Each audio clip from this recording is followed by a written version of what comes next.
আসসালামু আলাইকুম। আজকে আমি খুবই কম খরচে কম সময়ে নরম তুলতুলে চমচম মিষ্টি বানিয়ে দেখাবো।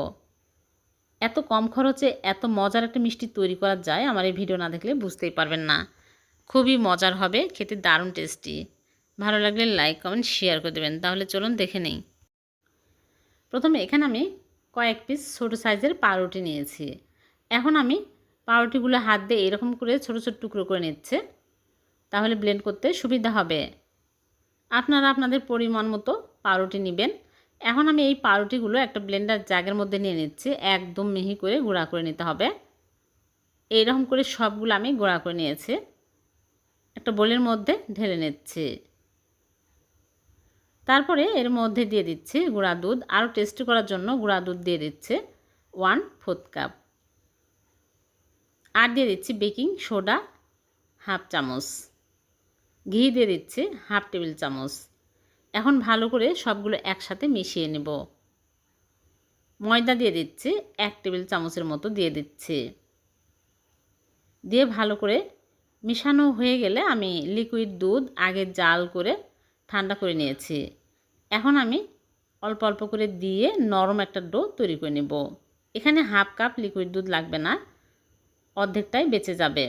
দিয়ে দেখতে হবে কতখানি লাগে। একদম মসৃণ একটা ডো তৈরি করে নিতে হবে, আর অর্ধেকটাই বেঁচে গেছে।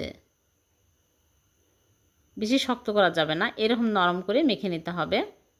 তারপরে হাত ধুয়ে হাতে ঘি লাগিয়ে নিয়ে আমি ছোট ছোট করে চমচমের শেপ দিয়ে নেব। একদম মসৃণ করে মিষ্টিগুলো বানিয়ে নিতে হবে, মিষ্টি গায়ে যেন ক্র্যাক না থাকে। এই ছোট ছোট মিষ্টি যখন আমি তেলে ভেজে শিরাতে দেব তখন ফুলে ডবল হয়ে যাবে। আপনারা চাইলে বড় করেও বানাতে পারেন, আবার চাইলে গোল করেও বানাতে পারেন। সবগুলো মিষ্টি আমার বানানো হয়ে গেছে। অনেক সুন্দর হয়েছে মিষ্টিগুলো। তেলে ভেজে নেওয়ার জন্য আগে থেকে তেল দিয়ে তেল হালকা গরম করে নিয়েছি। একটা একটা করে দিয়ে দিচ্ছি।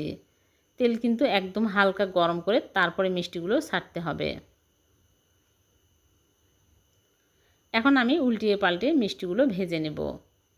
তখন মিষ্টিগুলো ফুলে বড় বড় হয়ে যাচ্ছে। অনবরত উল্টিয়ে পাল্টে দিতে হবে, তাহলে মিষ্টির সব সাইডে সুন্দর কালার আসবে। পছন্দ মতো কালার হলে তুলে নিতে হবে। এরকম কালার হলে আমি তুলে নিচ্ছি।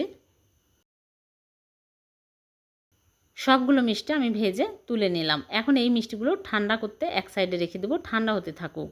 চিনি শিরা তৈরি করার জন্য চুলায় একটা প্যান বসিয়ে দিয়ে দিচ্ছি চিনি 1 কাপ, আর পানি দিয়ে দিচ্ছে 2 কাপ। 2টা এলাচ দিয়ে আমি জাল করে বলক তুলে নেব। চিনি গলে যখন ভালোভাবে বলক চলে আসবে সাথে সাথে মিষ্টিগুলো দিতে হবে। আর মিষ্টিগুলো কিন্তু ঠান্ডা করে তারপরে গরম শিরার মধ্যে দিতে হবে, তাহলে মিষ্টিগুলো ভালো হবে। এখন ঠান্ডা হয়ে গেছে মিষ্টি, দিয়ে আমি নেড়েচেড়ে ঢেকে 3 মিনিট জাল করে নেব। বেশি জাল করার প্রয়োজন নাই, মিষ্টিগুলো গলে যেতে পারে। 3 মিনিট মিষ্টিগুলো জাল করে নিয়েছি, হয়ে গেছে। এখন আমি ঢাকনা খুলে নেড়েচেড়ে চুলা থেকে নামিয়ে নিব। চুলা থেকে নামিয়ে রেখে দেব ঢেকে 3 ঘন্টা। 3 ঘন্টা পর মিষ্টিগুলো পরিবেশন করে আপনাদেরকে দেখাবো। ফিরে আসলাম 3 ঘন্টা পর। দেখুন মিষ্টিগুলো রস খেয়ে রসে টইটুম্বর হয়ে গেছে, ফুলে কত বড় বড় হয়ে গেছে। এখন মিষ্টিগুলো সার্ভ করে নিচ্ছে। দেখলেন তো কত সহজে হয়ে গেল। কয়েক পিস পাউরুটি দিয়ে ভীষণ টেস্টি নরম তুলতুলে রসে ভরা চমচম মিষ্টি। উপর দিয়ে আমি মাওয়া ছিটিয়ে দিলাম। হয়ে গেল পাউরুটি দিয়ে কম খরচে কম সময়ে ভীষণ মজার মিষ্টি। এভাবে মিষ্টি বানিয়ে দেখবেন, একদম দোকানের স্বাদেই হবে।